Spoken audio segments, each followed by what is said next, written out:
Radio Kantipur, radio राष्ट्रको। जसपाको ठाकुर महतो समूहलाई सहभागी गराउँदै काम चलाउ मन्त्री परिषदमा व्यापक हेरफेर। जसपाको भागमा मात्रै 10 जना, एमालेकै नेपाल पक्षबाट पनि केहीलाई तानेर मन्त्री बनाउने कसरत जारी। सरकारका पछिल्ला निर्णय प्रकृतिको दोहनलाई प्रोत्साहन गर्ने खालका। कच्चा पदार्थ निकासी गर्ने उद्देश्यसहित लुम्बिनी प्रदेश सरकारद्वारा सिद्धबाबा क्षेत्रको पहाडै काट्ने प्रस्ताव संघीय सरकारलाई पेश।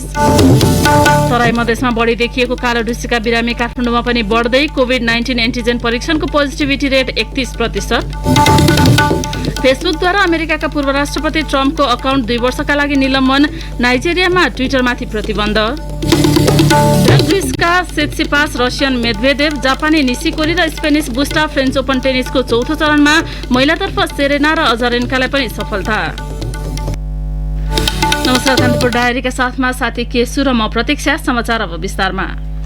प्रतिनिधि सभा बलजफ्ती विघटन गरी चुनाव घोषणा गरेका प्रधानमन्त्री केपी शर्मा ओलीले जसपाको महन्त ठाकुर राजेन्द्र महतो समूहलाई सहभागी गराउँदै काम चलाउ मन्त्री परिषदमा व्यापक हेरफेर गर्नुभएको छ। संविधान जारी गर्ने बेला तीव्र असहमति राखेको ठाकुर महतो समूह आफ्ना माग सम्बोधन गर्न ओली सरकार तयार रहेको भन्दै पार्टीमा विग्रह गरेर सरकारमा सामेल भएको हो।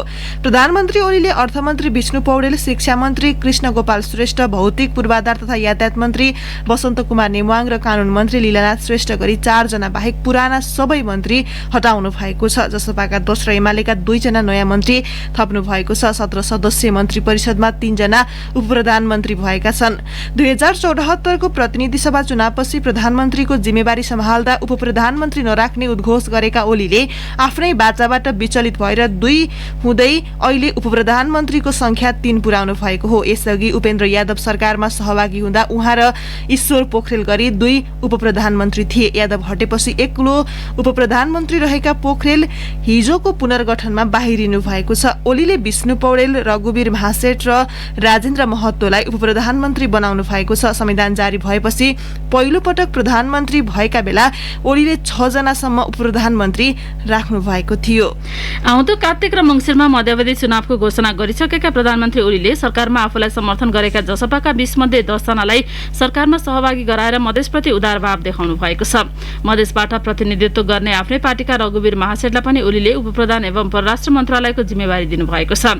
2074 फागुन 3 गते प्रधानमन्त्रीको शपथ लिएका ओली गत वैशाख 27 गते विश्वासको मत प्राप्त गर्न नसकेपछि 31 गते फेरि अल्पमतको प्रधानमन्त्री बन्नुभएको थियो। सांसद नभए पनि मन्त्री भइरहेका माओवादीका 5 मन्त्री सर्वोच्चको आदेशसँगै पदमुक्त भएपछि खाली भएका मन्त्रालय पनि ओलीले गत जेठ 6 गतेदेखि सम्हाल्दै आउनु भएको थियो। जेठ 7 गते संविधानको धारा 76(5) बमोजिम ओली र कांग्रेस सभापति शेरबहादुर देउवाले गरेको दाबी नपुगेको भन्दै राष्ट्रपति विद्यादेवी भण्डारीले प्रधानमन्त्री नियुक्त गर्न इन्कार गरेपछि सोही मध्यराती ओलीले प्रतिनिधि सभा विघटनको सिफारिस गर्नुभएको थियो।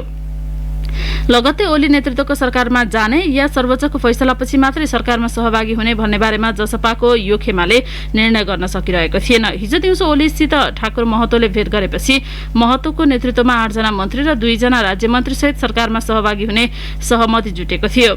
महतो उपप्रधान एवं शहरी विकास मन्त्री शरद सिंह भण्डारी ऊर्जा, जलस्रोत तथा सिंचाई, अनिल झा खानेपानी तथा सरसफाई, लक्ष्मणलाल कर्ण भूमि व्यवस्था, सहकारी तथा गरिबी निवारण, विमल श्रीवास्तव श्रम रोजगार तथा सामाजिक सुरक्षा, उमाशंकर अर्गरिया वन तथा वातावरण, चन्दा चौधरी महिला बालबालिका तथा ज्येष्ठ नागरिक, एकवाल मिया युवा तथा खेलकुद मन्त्री बन्नु भएको छ। ओलीले जसपाकै चन्द्रकान्त चौधरीलाई ऊर्जा र रेणुका गुरुङलाई महिला बालबालिका तथा ज्येष्ठ नागरिक राज्य मन्त्री बनाउनु भएको छ। उपप्रधानमन्त्री नियुक्त भएका महतोले मधेसका माग सम्बोधन गर्न आफूहरू सरकारमा सहभागी भएको बताउनुभयो। 2074 फागुन 3 गते माओवादी केन्द्रको समर्थनमा प्रधानमन्त्री बनेका ओलीले पछिल्लो पटक अल्पमतको काम चलाउ हुँदासम्म 16 पटक मन्त्री परिषद हेरफेर गर्नुभएको छ। सरकार अस्थिर हुँदा विकास र समृद्धि आउन नसकेको भन्दै स्थिर सरकार भए कायापलट ल्याइदिने बताएका उहाँले आफू बाहेक अरू कुनै पनि मन्त्रालयलाई स्थिर हुन दिनु भएन।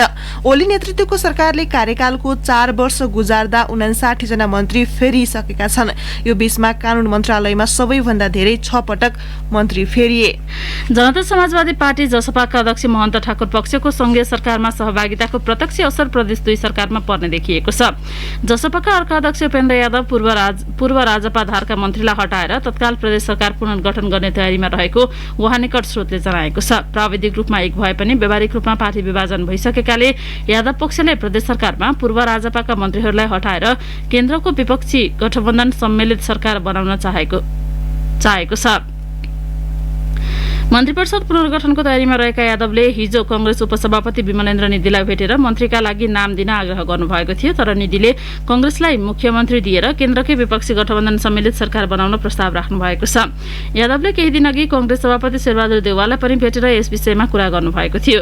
देउवाले प्रदेश 2 सरकारका विषयमा निधिसँग कुरा गर्न लगाएपछि यादवले निधिलाई भेट्नु भएको थियो। स्रोतले भन्यो उपेन्द्रजीले केन्द्रकै गठबन्धन कायम राख्ने गरी प्रदेश 2 को सत्ता समीकरण बदल्न खोज्नु भएको छ। त्यसका लागि मन्त्रीका नाम पनि माग्नुभयो। निधिजीले पनि केन्द्रकै गठबन्धन कायम गर्ने गरी कंग्रेसलाई मुख्यमन्त्री दिन प्रस्ताव गर्नुभयो। दुई नेताबीच यसमा कुरा मिलेन। स्रोतका अनुसार यादव आफू जनकपुर जान लागेकाले फर्किएपछि फेरि कुरा गर्ने भन्दै निस्किन भएको थियो। भेट लगत्तै यादवले कान्तिपुरलाई निधिसँग भेट भए पनि तत्काल सत्ता समीकरण फेरबदल गर्ने विषयमा कुराकानी नभएको दावी गर्नुभयो। यसैबीच केपी शर्मा ओली नेतृत्वको सरकारका सहभागी हुने जसपाका नेतालाई यादव पक्षले निष्कासन गर्ने भएको छ। यादवको अध्यक्षतामा जेठ 8 मा बसेको केन्द्रीय कार्यकारिणी समितिको बैठकले ओली नेतृत्वको सरकारमा सहभागी हुनेलाई पार्टीबाट निष्कासन गर्ने निर्णय गरेको थियो। यसैबीच जसपा विभाजनले आफू अल्पमतमा पर्ने भएपछि मुख्यमन्त्री लालबाबु राउतले प्रदेश 2 सरकारमा कंग्रेसलाई सरकारमा सहभागी गराउन छलफल अघि बढाउनु भएको छ। जसपाले सरकारमा सहभागी हुन आग्रह गरेपछि कंग्रेसका प्रदेश सांसदको हिजो जनकपुरमा बैठक बसेको थियो। कंग्रेसका एक प्रदेश सांसदले भने जसपा विभाजन नभएसम्म सरकारमा कसरी जाने, जसपा एउटै दल रहेको अवस्थामा कसरी सरकारलाई सहयोग गर्ने, केन्द्रबाट पार्टीले दिएको निर्देशन अनुसार मात्र कंग्रेस सरकारमा जाने नजाने टुङ्गो लाग्नेछ।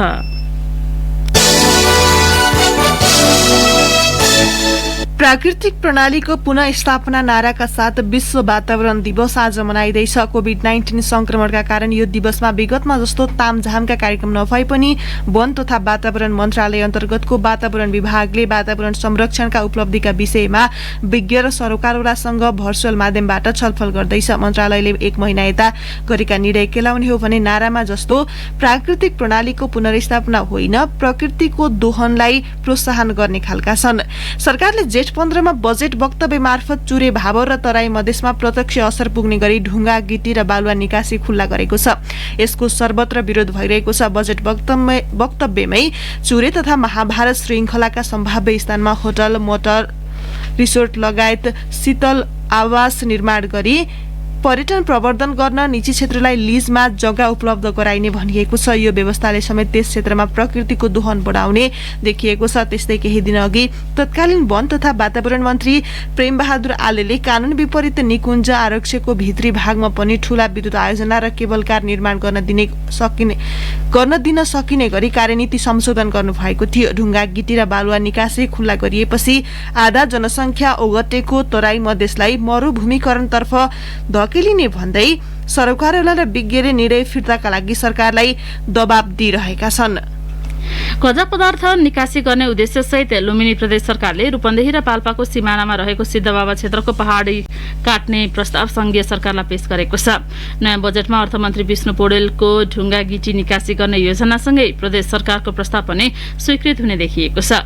प्रदेश सरकारले रूपन्देही र पाल्पाको सीमा क्षेत्रको सिद्धार्थ राजमार्गमाथिको डाँडा काटेर कच्चा पदार्थ स्वदेशमै व्यवस्थापन गर्ने र बचेको निर्यात गर्ने गरी प्रस्ताव पेश गरेको हो। डाँडो काटेर समथर बनाई त्यसमा बस्ती बसाएर पर्यटकीय गन्तव्य बनाउने र सिद्धार्थ राजमार्गको जोखिम न्यूनीकरण गर्ने प्रस्तावमा उल्लेख छ। संघीय सरकारले मापदण्ड तयार गर्न साथ सिद्धबाबा क्षेत्रको डाँडो काट्ने प्रदेश सरकारको योजना कार्यान्वयनको बाटो खुल्नेछ। प्रदेश योजना आयोगले अध्ययन गरी तयार पारेको प्रस्ताव र स्वीकृतिको आग्रह सहितको प्रतिवेदन गत पुस महिनामै संघीय सरकारलाई पठाइएको थियो। प्रदेश सरकारले सिद्धबाबा डाँडो काट्ने प्रस्तावलाई सिद्धबाबा कृत्रिम पठार परियोजना नामाकरण गरेर अध्ययन प्रतिवेदन तयार गरेको छ। सिद्धबाबा क्षेत्रको डाँडो राष्ट्रपति चुरे संरक्षण क्षेत्र अन्तर्गत पर्छ। सिद्धार्थ राजमार्गको सिद्धबाबा सडक खण्डमा वर्षेनी पहिरोबाट हुने क्षति न्यूनीकरण गर्ने उद्देश्य र प्रयास अन्तर्गत डाँडा काट्ने अध्ययन भएर प्रतिवेदन तयार भएको प्रदेश योजना आयोगले जनाएको छ। ढुङ्गा गिटी बालुवा निकासी खुल्ला गर्ने सरकारको निर्णयप्रति विरोध गर्दै जागरुकको नागरिक समाजले निर्णय फिर्ता लिन आग्रह गरेको छ। नागरिक समाजले विगतमा भारतमा गिटी ढुङ्गा बालुवाको निकासी बढेसँगै चुरे भाबर लगायत नेपालको तराई भागमा पानीको स्रोत सुकेको, अनियन्त्रित बाढी पहिरो आउने गरेको र कृषि उत्पादनमा ह्रास आएको जनाएको छ। सिन्धुलीको कमलाखोज र मरेडको चुरे जंगल अवैध फडानी र तस्करीको चपेटामा परेको छ। तराईबाट आउने काठ तस्करहरूले स्थानीयको मिले मतमा दिनहुँ सालका रुख काटेर लैजाने गर्छन्। चुरे क्षेत्रका सामुदायिक वन र राष्ट्रिय वनमा तस्करले सालका रुख ढाल्ने गरेको दुधौली 2 कुप्चे खोला सामुदायिक वनका उपभोक्ता रेखानाथ दाहालले बताउनुभयो। डकाहा, सिरथौली, हतपते, हर्साही, निपाने, मिलनचोक, टाँडी, धनसरीको चुरे जंगलमा तस्कर सलबलाउने गरेका हुन्। ढालिएका रुख रातको समयमा सेटिङ मिलाएर निकासी हुने गरेको दाहालले सुनाउनुभयो। एकातिर वैज्ञानिक वनको नाममा सालका सयौं रुख कटान भएको छ भने अर्कोतिर काठ तस्कर सलबलाउँदा चुरे जंगल सकिने चिन्ता छ। दुधौली 2 निपानेका बासु कोइराला काठ चोरीले जंगल उजाड हुनुका साथै खरेले खेतीयोग्य जमिन बगरमा परिणत भएको बताउनुहुन्छ। तस्करहरूले सिन्धुलीको सालको काठ भारतको सीतामढ़ी, मुजफ्फरपुर र बिहारका विभिन्न ठाउँ बिक्रीका लागि पुर्याउने गरेका छन्। डिभिजन वन कार्यालय प्रमुख थिरबहादुर कार्की तस्करी रोक्न उपभोक्ताहरू पनि सचेत हुनुपर्ने जिकिर गर्नुहुन्छ। जिल्लाभर करिब 8000 हेक्टर वन फडानी गरी अतिक्रमण भइसकेको र चुरे जंगल अन्तर्गत तल्लो फाँटको 3383 हेक्टर वन पूर्ण रूपमा नष्ट भइसकेको उहाँले बताउनुभयो।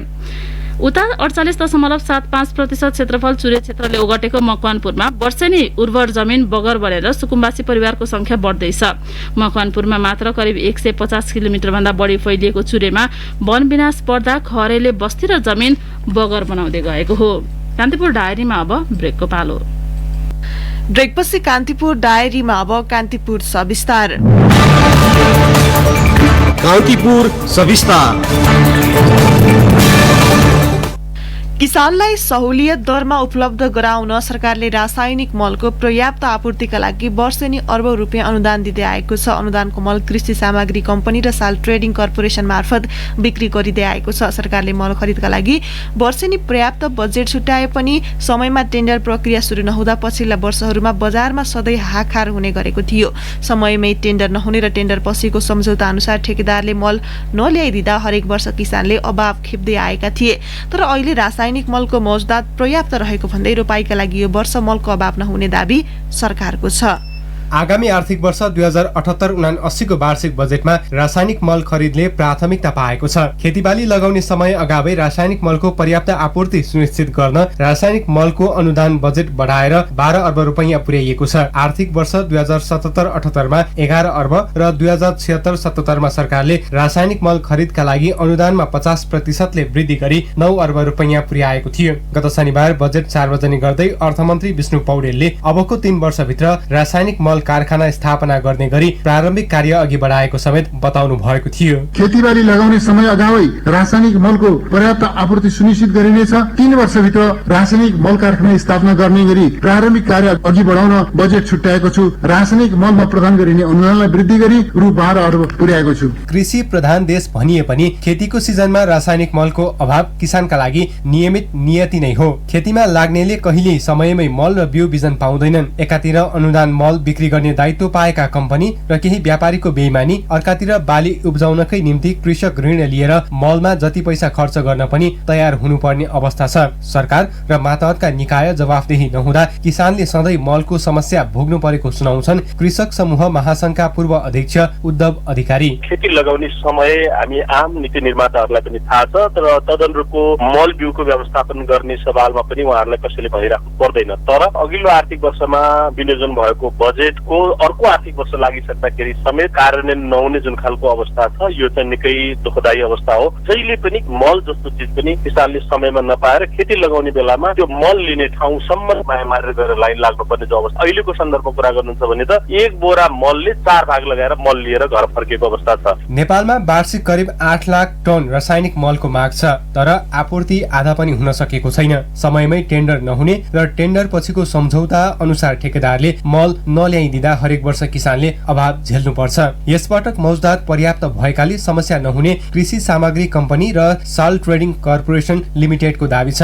कृषि सामग्री कम्पनी र साल ट्रेडिङ कर्पोरेसनसँग हाल करिब 35,290 metric ton urea, 53,730 metric ton DAP, 8,042 metric ton potash र 444 मेट्रिक टन कृषि चुन रासायनिक मल मौजदात छ। कृषि सामग्री कम्पनी लिमिटेडका सूचना अधिकारी राजेन्द्र कार्की, तपाईहरुले विगत वर्षको अनुभवलाई देखेर कुनै गलत मिडिया सामाजिक सञ्जालमा त्यस्ता भ्रममा नपर्नु होला, संसिधित नगर्दिनु होला है। साउन 15 देखि अर्को लट सुरु हुन्छ, गहुँ सिजनको लागि आउने क्रम सुरु हुन्छ। गहुँ सिजनमा हाम्रो पनि मल अभाव हुँदैन। कसरी मल ल्याउँछ, कसरी चाहिँ हामी सर्भिस किसानहरूलाई चाहिँ सर्भिस प्रोभाइड गर्न सक्छौं भनेर कृषि सामग्री दत्तचित्तले लागेको छ। यसलाई चाहिँ दीर्घकालीन रूपमै हामी समाधान गर्ने प्रोसेस पनि गरिसकेका छौं। कृषि तथा पशुपन्छी विकास मन्त्रालयका अनुसार रासायनिक मलको अभाव नरहेको र ढुवानीमा देखिएको समस्या समाधान प्रक्रिया अगाडि बढाइएको छ। कोभिड महामारीका कारण लागू गरिएको निषेधाज्ञाले वितरण प्रणालीमा समस्या देखिए पनि त्यसको असर ठूलो नहुने मन्त्रालयले जनाएको छ। मलको समस्या दीर्घकालका लागि समेत समाधान गर्न सरकार निरन्तर लागिरहेको बताउँछन् मन्त्रालयका प्रवक्ता श्रीराम घिमिरे। अभाव हुँदैन किनभने हामीसँग अलरेडी स्टकै छ र अरू थप मल पनि बाटोबाट आइरहेछ। अहिलेलाई त समस्या हुने कुरै भएन र आउँदा दिनहरूमा पनि अब यो चाहिँ विगतको चाहिँ कहिलेकाहीँ हामीले झेलेको चाहिँ कठिनाइको अवस्था के हो त्यो चाहिँ नदोरियोस् भन्नको लागि मित्र राष्ट्र भारतसँग गभर्मेन्ट टु गभर्मेन्ट एग्रिमेन्ट गरिसकेका छौँ। सरकारले त्यो प्रस्तावलाई स्वीकृत गरिसकेका छ। एग्रिमेन्टको लागि चाहिँ प्रक्रिया अगाडि बढाउँछौँ र करिब 1 लाख मेट्रिक टन प्रथम वर्षमा भारतले दिने भनेर अलरेडी चाहिँ उहाँहरूले सहमति जनाउनु भएको छ। हामीसँग पर्याप्त नै स्टक छ र त्यस कारणले हामीलाई समस्या पर्दैन। रासायनिक मल आयात सरकारी प्राथमिकतामा नपरेका कारण हरेक पटक खेतीको समयमा किसानले यसको अभाव झेल्नु परेको छ। पञ्चायत कालदेखि नै यो रोग प्रजातन्त्र, गणतन्त्र र अहिलेको स्थिर सरकारका पालामा समेत देखिएको छ। किसानका लागि मल कति महत्त्वपूर्ण हो भन्ने हेका सरकारले राख्न नसक्दा विगतमा किसानले समस्या भोग्नु परेको थियो। सरकारले अहिलेको समयमा यसको अभाव त टार्नु पर्छ नै, वर्षेनी दोहोरिने यो समस्याको दीर्घकालीन समाधान पनि खोज्नु जरुरी छ। रेडियो कान्तिपुरका लागि सूरज राज थला। कान्तिपुर सविस्तार।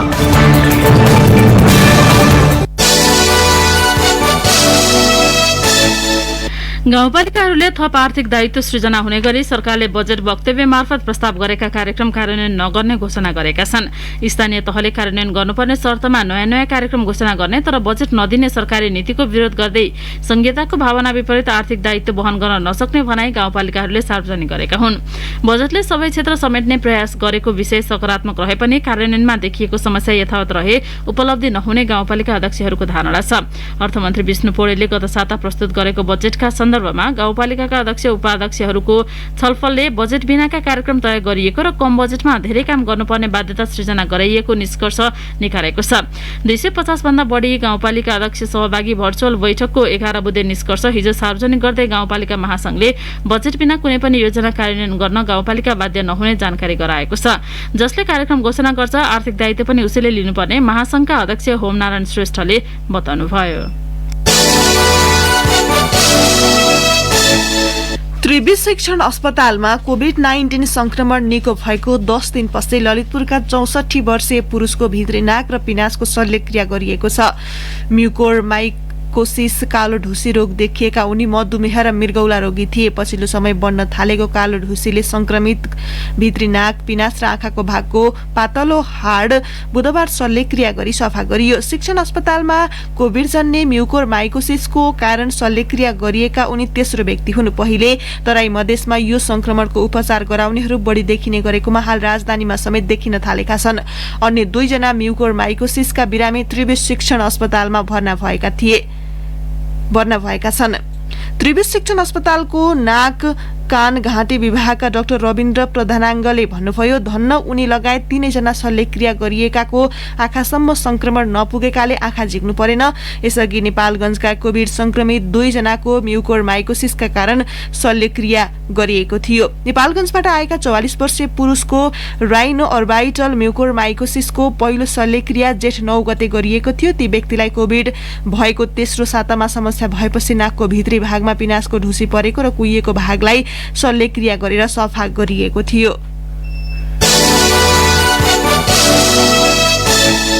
एन्टिजेन परीक्षणको दायरा बढेसँगै संक्रमित देखिनेको संख्या पनि बढ्नु राम्रो सूचक नभएको विज्ञहरूले बताएका छन्। यसले नेपालमा अझै पनि परीक्षण दायरा साँगुरो भएको र समुदायमा संक्रमित धेरै भएको इंगित गर्ने तर्क गरेका छन्। जेठ 1 गते 577 जनाको एन्टिजेन परीक्षण गरिएकोमा 121 जनाको रिपोर्ट पोजिटिभ देखिएको थियो भने 21 गते 6631 जनाको एन्टिजेन परीक्षण गर्दा 2029 जनाको रिपोर्ट पोजिटिभ आएको छ।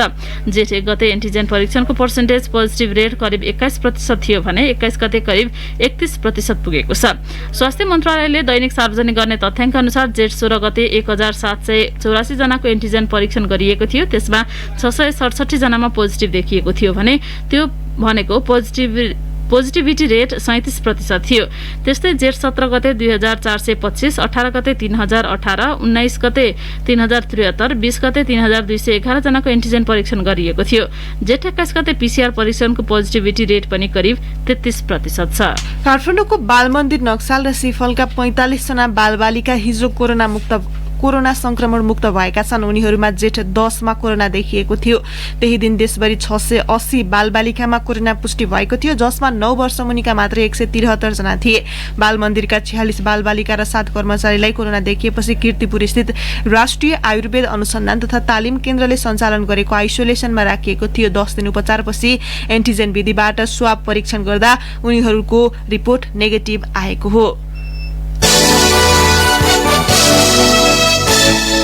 प्रधान न्यायाधीश सोलेन्द्र शमशेर जवराले हिजो वरिष्ठताका आधारमा संवैधानिक इजलास गठन गर्नुभएको छ। नागरिकता अध्यादेश विरुद्धका निवेदनको सुनवाईका लागि वरिष्ठ न्यायाधीश सहभागी संवैधानिक इजलास गठन गरिएको थियो। प्रधान न्यायाधीश जवराको अध्यक्षतामा गठित इजलासमा न्यायाधीशहरू दीपक कुमार कार्की, मीरा खड्का, हरिकृष्ण कार्की र ईश्वर प्रसाद खतिवडा रहेका थिए। न्यायाधीश विश्वम्भर प्रसाद श्रेष्ठलाई कोरोना संक्रमण भएपछि उहाँभन्दा पछिल्लो वरियताका न्यायाधीश खतिवडालाई संवैधानिक इजलासमा राखिएको हो। नागरिकता अध्यादेश विरुद्धका सब मुद्दा भने हेर्दा हेर्दैमा गएका छन्। हिजो सबै रिटमाथिको सुनवाई नसकिएपछि मुद्दा हेर्दा हेर्दैमा राखिएको हो। नागरिकता अध्यादेश विरुद्धका 6 वटा रिटमा संवैधानिक इजलासमा सुनवाईका लागि राखिएका थिए। हिजो 4 वटा रिटको सुनवाई गरिएको छ। प्रतिनिधि सभा विघटन गरेर प्रधानमन्त्री केपी शर्मा ओलीको सिफारिसमा राष्ट्रपति विद्यादेवी भण्डारीले नेपाल नागरिकता पहिलो संशोधन अध्यादेश जेठ 9 गते जारी गर्नुभएको थियो। यो साताबाट हवाई उडान खुला गरिएका मुलुकबाट नेपाल आउन यात्रुले अनिवार्य बारकोड तथा फोटो सहितको पीसीआर रिपोर्ट नेगेटिभ ल्याउनु पर्ने मापदण्ड तय भएपछि दोहा तथा दिल्लीबाट काठमाडौँ आउने उडान अवरुद्ध हुने देखिएको छ। आगामी सोमबार नेपाल वायुसेवाको दोहा र बुधबारको दिल्ली उडान अवरुद्ध हुन सक्ने बारे मन्त्रालयलाई अवगत भएर पनि यसबारे कुनै संशोधन आएको छैन। कान्तिपुर डायरीमा पुनः ब्रेकको पालो। ब्रेकपछि कान्तिपुर डायरीमा अब आर्थिक प्रसंग। पछिल्लो समय खानेतेलको मूल्यमा कीर्तिमान बनेको छ। अन्य खाद्य वस्तुको मूल्यमा सामान्य उतार चढाव देखिए पनि खानेतेलको मूल्य छोइ नसक्नु छ। 2.5 महिना यता लिटरमै 75 रुपियाँसम्म बढेको खुद्रा व्यापार संघका महासचिव अमोल काजी तुलाधरले बताउनुभयो। उहाँले भन्नुभयो तेलबाहेक अन्य खाद्य वस्तुको मूल्यमा त्यति अन्तर देखिएको छैन, तर 2.5 महिना अघि 145 देखि 160 रुपियाँ पर्ने 1 लिटर सोयाबिन तेलको मूल्य बढेर 220 रुपियाँदेखि 235 रुपियाँसम्म पुगेको छ। प्रति लिटर 235 रुपियाँ पर्ने सनफ्लावर तेल अहिले 300 रुपियाँसम्म पुगेको छ। तोरीको तेल पनि 275 रुपियाँदेखि 290 रुपियाँसम्ममा बिक्री भएकोमा 330 रुपियाँसम्म पुगेको छ। यो खुद्रा मूल्य 2.5 महिना यताको हो। त्योभन्दा अगाडि पनि मूल्य निरन्तर बढेको संघले जनाएको छ। अब अन्तर्राष्ट्रिय प्रसंग। फेसबुक इन्कर्पोरेसनले पूर्व अमेरिकी राष्ट्रपति डोनाल्ड ट्रम्पको फेसबुक र इन्स्टाग्रामका अकाउन्ट 2 वर्षका लागि प्रतिबन्ध लगाएको छ। गत जनवरीमा अमेरिकी संसदमा भएको आक्रमणको समर्थनमा गरेको पोस्ट प्रतिबन्ध लगाएदेखि उनको फेसबुक अकाउन्ट निलम्बित गरिएको थियो। फेसबुकले आफ्नो अनुशासन मापदण्डको गम्भीर उल्लङ्घन गरेको पुष्टि गर्दै प्रतिबन्ध लगाउने निर्णय गरेको हो। यससँगै फेसबुकले सार्वजनिक व्यक्तिहरूको अकाउन्टका लागि छुट्टै नियम बनाएको छ। ती अकाउन्टबाट हिंसा भड्काउने वा अन्य कुनै पनि कार्य भए अकाउन्ट निलम्बनमा पर्नेछ। यसैबीच नाइजेरियाले ट्विटरमाथि प्रतिबन्ध लगाएको छ। नाइजेरियाका अधिकार कर्मीले ट्विटर प्रयोग गर्दै सरकार विरोधी नेटवर्क स्थापित गर्न सफल भएका कारण प्रतिबन्ध लगाएको हो।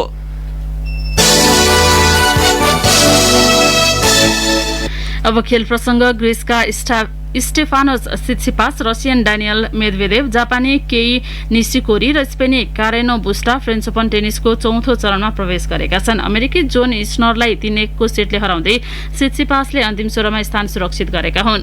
पहिलो सेट 5-7 ले गुमाएका सित्सिपासले त्यसपछिका सेटमा 6-3, 7-6 र 6-1 को जित निकाले। डानियल मेदवेदेवले अमेरिकी रिली ओपेल्काको चुनौती सोझो सेटले पन्छाए। पहिलो सेटमा 6-4 को जित निकालेका मेदवेदेवले त्यसपछिका सेट 6-2 र 6-4 ले आफ्नो पक्षमा पारे।